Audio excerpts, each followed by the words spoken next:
Hello everyone. एक बार फिर से स्वागत है आप सभी का ऑनलाइन स्टडी में। आज हम इस वीडियो में बात करेंगे जनवरी 2026 के बिहार करंट अफेयर्स के बारे में। देखिए, मैंने इससे पहले आप लोगों को जनवरी 2025 से लेकर के दिसंबर 25 तक ऑलरेडी हमने सभी महीने के करंट अफेयर्स देख लिया है। साथ ही साथ मैंने एक वीडियो दिया था जो कि जनवरी 25 से अगस्त 25 तक का मास्टर वीडियो था। ठीक है, मास्टर वीडियो ये दिया था। और एक सेकंड मास्टर वीडियो मैं आप लोगों को दूँगा सितंबर से लेकर के दिसंबर तक का, जो कि आप रिवीजन कर सकते हैं। ठीक है? तो इन दोनों को देख कर के ज़रूर जाएँ ताकि आपका अच्छे से एग्ज़ाम में क्वेश्चन देखने को मिल सके, कोई प्रॉब्लम ना हो। क्योंकि एक बार पढ़ने से याद नहीं होता है, कन्फ्यूज़न हो सकता है, तो एक बार आप आराम से देख कर के जाइएगा।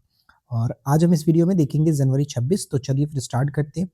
किस अभियान के सफल क्रियान्वयन के लिए बिहार सरकार के पंचायती राज विभाग को जल संरक्षण और पर्यावरण प्रबंधन में राष्ट्रीय स्तर पर प्रतिष्ठित स्कॉच अवार्ड ऑफ मेरिट सम्मान प्राप्त हुआ है? तो जल जीवन हरियाली, ये ध्यान रखिएगा, जल जीवन हरियाली मिशन के लिए, अभियान के लिए, तो ये पॉइंट इंपॉर्टेंट हो जाता है। तो घुमा करके भी क्वेश्चन पूछा सकता है कि जल जीवन हरियाली अ, अभियान के लिए बताइए कि बिहार सरकार को हाल ही में किस सम्मान से सम्मानित किया गया? तो स्कॉच अवार्ड ऑफ मेरिट सम्मान से सम्मानित किया गया। राइट? किस रियासत की अंतिम महारानी कामसुंदरी देवी का निधन हुआ है? तो कामसुंदरी देवी का निधन हाल ही में दरभंगा रियासत की अंतिम ये महारानी रहीं, जो कि आप यहाँ पे देख पाएंगे इनका प्रारंभिक पिक्चर और ये वर्तमान का पिक्चर आप यहाँ पे जो कि देख पाएंगे। दरभंगा राज्य की अंतिम महारानी महारानी कामसुंदरी देवी, जो कि 96 वर्ष की आयु में इनका 12 जनवरी 2026 को दरभंगा के कल्याणी निवास में निधन हो गया। वे खंडवाला राजवंश के अंतिम शासक महाराजा कामेश्वर सिंह की तीसरी पत्नी थी और 1962 के युद्ध के दौरान भारत सरकार को 600 किलोग्राम सोना दान करने के लिए ये जानी जाती हैं। तो इनसे जुड़ी ये 2-3 चीज़ें जो कि बहुत इंपॉर्टेंट है, पेपर में पूछा जा सकता है, तो इसे याद रखना है। अब आने वाले पेपर में एक डेफिनेटली प्रश्न पूछा जा सकता है कि पद्म जो अवार्ड मिला, पद्म श्री अवार्ड, पद्म भूषण अवार्ड, ये जो दिया गया, मतलब पद्म अवार्ड जो दिया गया 2026 में, बिहार से कितने लोगों को दिया गया? तो 3 हस्तियों को पद्म श्री अवार्ड मिला है, जिसमें विश्व बंधु गोपाल जी द्विवेदी और भरत सिंह भारती को सम्मान दिया गया। यहाँ पे हम देख पाएंगे अच्छे से, हमने एक न्यूज़ का कटिंग लगा रखा है कि 77वें गणतंत्र दिवस से पहले 2026 के पद्म पुरस्कारों की घोषणा की गई, जिसमें टोटल 131 हस्तियों को सम्मानित किया गया। बिहार से 3 व्यक्तियों को पद्मश्री मिला, जिसमें भारत सिंह भारती कला से क्षेत्र में, विश्व बंधु मरणोपरांत इनको कला के क्षेत्र में दिया गया, और गोपाल जी जो द्विवेदी हैं विज्ञान और इंजीनियरिंग के क्षेत्र में दिया गया। इस साल की बात करें तो राष्ट्रपति ने 5 पद्म विभूषण, 13 पद्म भूषण और 113 पद्मश्री पुरस्कारों की स्वीकृति दी है, टोटल 131। राइट? अब यहाँ पे देखिए तीनों लोगों का अलग अलग नाम दिया गया कि भरत सिंह भारती जो है वो कला से संबंधित है, आर्ट से संबंधित है, और 1000 से अधिक गीतों की रचना संगीत व गायन के माध्यम से भोजपुरी लोक संगीत को राष्ट्रीय वैश्विक पहचान दिलाने में अहम भूमिका इन्होंने निभाई है। साथ ही साथ विश्व बंधु की बात करें, इनको भी कला के क्षेत्र में दिया गया। 6000 से अधिक प्रस्तुतियों के जरिए बिहार के लोक नृत्यों को मुख्य धारा तक पहुंचाया और निःशुल्क प्रशिक्षण से ग्रामीण प्रतिभाओं को सशक्त बनाया। इस कारण से इनको पद्मश्री दिया गया। ध्यान रहेगा, पद्मश्री मिला है। राइट? मतलब कि जो पद्म पुरस्कारों में सबसे निचला श्रेणी होता है उसे कहते हैं पद्मश्री। राइट? क्योंकि सबसे टॉप नागरिक पुरस्कार है भारत रत्न, उसके बाद पद्म विभूषण आता है, फिर पद्म भूषण आता है और लास्ट में पद्मश्री आता है। राइट? तीसरा आते हैं गोपाल जी जो त्रिवेदी हैं। देखिए, लीची उत्पादन में यहाँ पे क्या है कि कॉन्पी प्रबंधन के अग्रदूत, मखाना, सिंघाड़ा एवं शीतकालीन मक्का की खेती के उल्लेखनीय योगदान के लिए इनको ये जो कि पुरस्कार दिया गया। तो बहुत इंपॉर्टेंट रहेगा पेपर के लिए, ये तीनों नाम याद रखना। राइट? गणतंत्र दिवस 2026 के अवसर पर केंद्र सरकार द्वारा बिहार पुलिस के कितने पदाधिकारियों एवं कर्मियों को शौर्य और उत्कृष्ट सेवा के लिए सम्मानित किया गया? तो टोटल 22, ये याद रखिएगा, 22। 26 जनवरी 2026 को पटना के गांधी मैदान में आयोजित 77वें गणतंत्र दिवस समारोह में निकाली गई झांकियों में किस विभाग की झांकी को प्रथम स्थान दिया गया? तो बिहार में पटना के गांधी मैदान में जो 26 जनवरी 2026 को जो 77वें गणतंत्र दिवस के समारोह में झांकियां निकाली गई, उसमें परिवहन विभाग की झांकियां शीर्ष पर रही, जिसका थीम था नारी शक्ति, राष्ट्र शक्ति, ठीक है। परिवहन विभाग की झांकी नंबर 1 रही। इसके बाद नेक्स्ट आता है कि 2026 के जनवरी में बिहार सरकार ने किस वन्यजीव अभयारण्य को राज्य का दूसरा टाइगर रिजर्व के रूप में विकसित करने की स्वीकृति दे दी है? कैमूर वन्यजीव अभयारण्य, ये इंपॉर्टेंट रहेगा। अगला है कि मुख्यमंत्री कलाकार पेंशन योजना के तहत 50 वर्ष या उससे अधिक आयु के कलाकारों को कितनी मासिक पेंशन प्रदान करती है? तो 3,000 रुपये प्रदान करती है। साथ ही साथ इसमें एक कंडीशन यह है कि कला के क्षेत्र में कम से कम 10 वर्षों का योगदान उन्होंने दिया हो, राइट। अगला है कि 70वें अति विशिष्ट रेल सेवा पुरस्कार 2025 के अंतर्गत पूर्व मध्य रेलवे हाजीपुर के कुल कितने रेल कर्मियों को सम्मानित किया गया? तो 8 कर्मियों को सम्मानित किया गया। मोस्ट इंपॉर्टेंट हो जाता है, ठीक है। आगे बढ़ते हैं।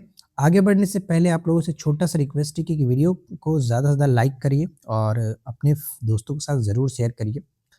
पीडीएफ आपको हमारे बिहार स्पेशल वाले बैच और साथ ही साथ बीपीएससी वाले बैच में भी देखने को मिल जाएगा। नेक्स्ट कह रहा है कि किस जिले के कैथवलिया स्थित विराट राम मंदिर में विश्व के सबसे बड़े 38 फीट ऊंची एकल शिवलिंग की स्थापना की गई है? तो पूर्वी चंपारण में, यहाँ पे आप देख पाएंगे बिहार के पूर्वी चंपारण में की गई विश्व की सबसे विशाल शिवलिंग की स्थापना।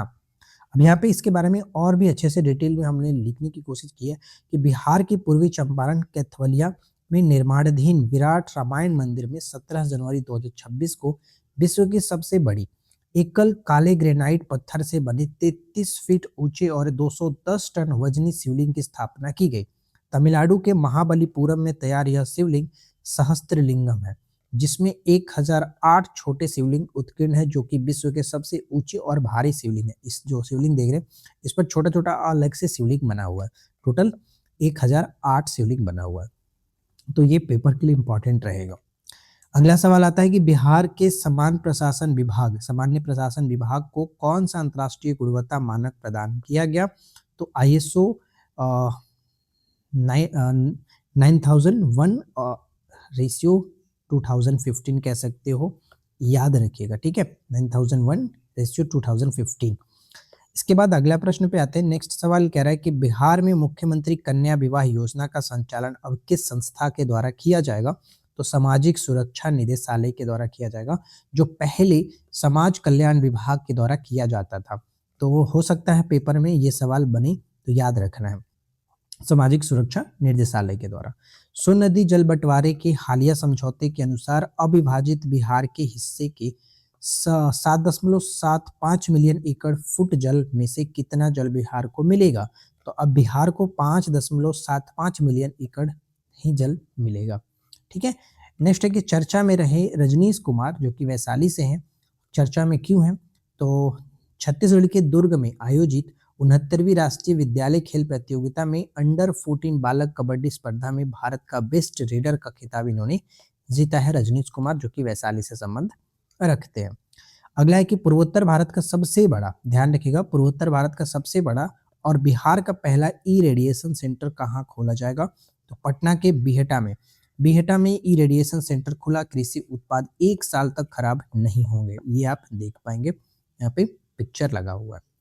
अगले प्रश्न है 26 जनवरी 2026 को नई दिल्ली के कर्तव्य पथ पर आयोजित 77वें गणतंत्र दिवस परेड में शामिल बिहार की झांकी का थीम क्या था? तो बिहार की झांकी का थीम क्या था?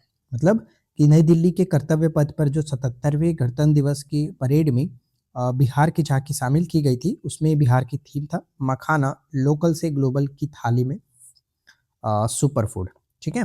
तो ये ध्यान में रखेंगे, ये थीम इंपॉर्टेंट हो जाता है। अगला सवाल पे नजर डालते हैं। कह रहा है कि कितने जिलों में, मतलब बिहार के कितने जिलों में भिक्षुक पुनर्वास गृह खोलने की घोषणा की गई है? तो 14 जिलों में, याद रखिएगा 14 जिलों में। इसके बाद अगला सवाल बनता है कि चर्चा में रही रेणु पासवान, तो याद रखना है कि चर्चा में ये क्यों बनी रही कि हाल ही में कांस फिल्म फेस्टिवल, जो कि फ्रांस में आयोजित किया जाता है, तो ध्यान रखिएगा कि कांस फिल्म फेस्टिवल में रेड कारपेट वॉक के लिए इनको निमंत्रण मिला था और रेणु पासवान का संबंध जो है वो मुजफ्फरपुर जिले से है, तो ये पॉइंट इंपॉर्टेंट रहेगा, मुजफ्फरपुर जिले से।